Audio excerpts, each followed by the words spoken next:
প্রিয় দর্শক বন্ধুরা, এই মুহূর্তে আমরা চলে এসেছি বাংলা সহায়তা কেন্দ্রের যে অফিসিয়ালি ওয়েব পেজ রয়েছে অর্থাৎ bsk.wb.gov.in এই অফিসিয়ালি ওয়েব পেজে চলে এসেছি এবং এইবার থেকে খুব সহজে কিন্তু আপনি আপনার সেন্টার থেকেই বিএসকে সমস্ত ধরনের অ্যাপ্লিকেশন প্রসেস কমপ্লিট করতে পারবেন। অর্থাৎ বিএসকে সেন্টারে যে সমস্ত বেনিফিটগুলো রয়েছে সেই সমস্ত বেনিফিট কিন্তু আপনিও আপনার কাস্টমারকে দিতে পারবেন।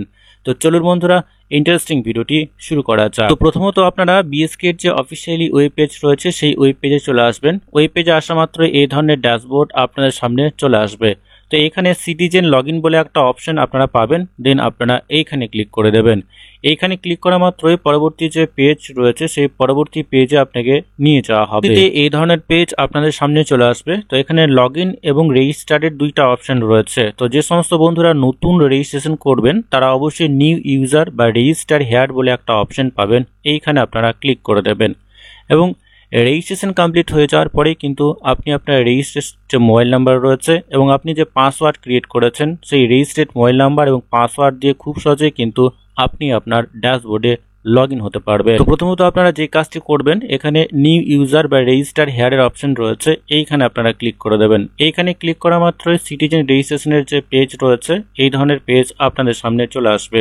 এই পেজে আসা মাত্রই যে কাজটি আপনাকে করতে হবে, প্রথমত আপনি আপনার রেজিস্টার্ড যে মোবাইল নাম্বার রয়েছে বা যে নাম্বার আপনি রেজিস্টার করতে চান সেই নাম্বার দেওয়ার পরে ওটিপিটা আপনারা ক্লিক করে দেবেন।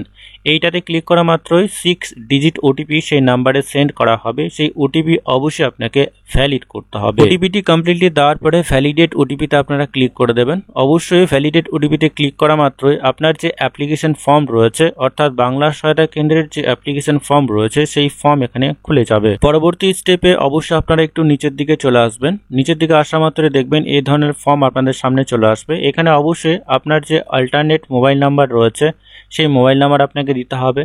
এখানে ডকুমেন্টস অবশ্যই আপনাকে একটি সিলেক্ট করতে হবে, আধার কার্ড, প্যান কার্ড বা ভোটার কার্ড। তো আপনার ক্ষেত্রে যেটি রয়েছে অবশ্যই সেটাকে সিলেক্ট করে দেবেন। ডকুমেন্টসে যদি আপনি আধার কার্ড সিলেক্ট করেন অবশ্যই আধার কার্ডের নাম্বার অবশ্যই আপনাকে দিতে হবে। যদি আপনি ভোটার কার্ড বা প্যান কার্ড সিলেক্ট করেন অবশ্যই কিন্তু সেই ডকুমেন্টসের নাম্বার অবশ্যই আপনাকে এখানে দিতে হবে। এখানে অবশ্যই আপনি আপনার ভ্যালিড একটি ইমেল আইডি দিয়ে দেবেন। এখানে অবশ্যই সম্পূর্ণ সঠিকভাবে আপনার নাম টাইপ করে দেবেন। তারপরে এখানে ফাদার্স বা গার্জেনের যে নেম রয়েছে সেটা দিয়ে দেবেন। তারপরে এখানে আপনি আপনার ডিস্ট্রিক্টটাকে সিলেক্ট করবেন। এখানে ওয়েস্ট বেঙ্গলের সমস্ত ডিস্ট্রিক্টের লিস্ট আপনি এখানে পেয়ে যাবেন। তো এখান থেকেই কিন্তু আপনাকে সেই ডিস্ট্রিক্টটাকে সিলেক্ট করতে হবে যে ডিস্ট্রিক্টের আন্ডারে আপনি রয়েছেন। এটুকুটা করার পরে এখানে অবশ্যই আপনার যে ব্লক রয়েছে সেই ব্লকটাকে সিলেক্ট করতে হবে। ব্লক সিলেক্ট করার পরে অবশ্যই এখানে পোস্ট অফিস রয়েছে, আপনাকে পোস্ট অফিস সিলেক্ট করতে হবে। পোস্ট অফিস সিলেক্ট করার পরে এখানে অবশ্যই আপনার যে পুলিশ স্টেশন রয়েছে অবশ্যই সেটাকে সিলেক্ট করে আপনারা চলে আসবেন। এখানে ভিলেজ নেম দিয়ে দেবেন। এখানে জেন্ডার মেল ফিমেল সেটা অবশ্যই আপনাকে দিতে হবে। আপনার যে ডেট অফ বার্থ রয়েছে, জন্ম তারিখ রয়েছে সেটা অবশ্যই এখান থেকে অবশ্যই আপনাকে দিতে হবে। এখানে এসসি এসটি ওবিসি যেটা রয়েছে এটা আপনাকে সিলেক্ট করতে হবে। এইটুকুটা সিলেক্ট করার পরে এখানে যে রিলিজিয়ন রয়েছে বা ধর্ম রয়েছে সেটা আপনাকে এখান থেকে সিলেক্ট করতে হবে। এইটুকুটা সিলেক্ট করার পরে অবশ্যই আপনারা একটু নিচের দিকে চলে আসবেন। নিচের দিকে দেখবেন এখানে পাসওয়ার্ড দেওয়ার একটি অপশন রয়েছে। এখানে অবশ্যই পাসওয়ার্ড আপনাকে দিতে হবে। দেন সেই পাসওয়ার্ড অবশ্যই আবারও আপনাকে এখানে দিতে হবে।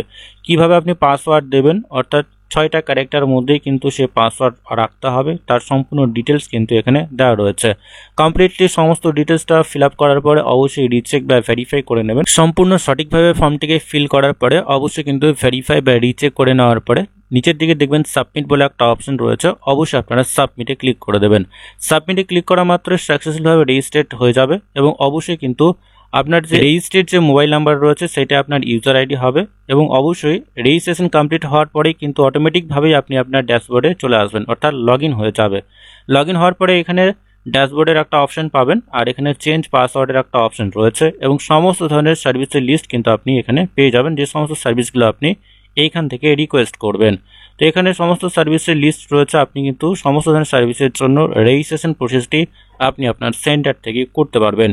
এখানে বিভিন্ন ধরনের সার্ভিসের লিস্ট রয়েছে, অবশ্যই কিন্তু বিভিন্ন ধরনের পেজ রয়েছে। এই পেজগুলোকে এক এক করে অবশ্যই কিন্তু আপনাকে দেখে নিতে হবে। কোন সার্ভিসের জন্য আপনি অ্যাপ্লিকেশন করবেন তার লিঙ্ক কিন্তু সেখানে আপনি পেয়ে যাবেন। তো যে সমস্ত বন্ধুরা আপনারা বাংলা সহায়তা কেন্দ্রের আইডি নিয়ে কাজ করতে চান অবশ্যই কিন্তু আপনারা এই মুহূর্তে রেজিস্ট্রেশনটি কমপ্লিট করতে পারেন এবং খুব সহজেই কিন্তু আপনারা রেজিস্ট্রেশনটি কমপ্লিট করতে পারবেন এবং সাথে সাথে আপনার আইডি অ্যাপ্রুভ হয়ে যাবে। তো বন্ধুরা, আজকের এই ভিডিওর মাধ্যমে এটুকুই। পরবর্তী বা নতুন আপডেট যদি আসে অবশ্যই আমরা আপনাদেরকে জানিয়ে দেবো। তো ততক্ষণে বন্ধুরা প্রত্যেকেই সুস্থ এবং ভালো থাকবেন।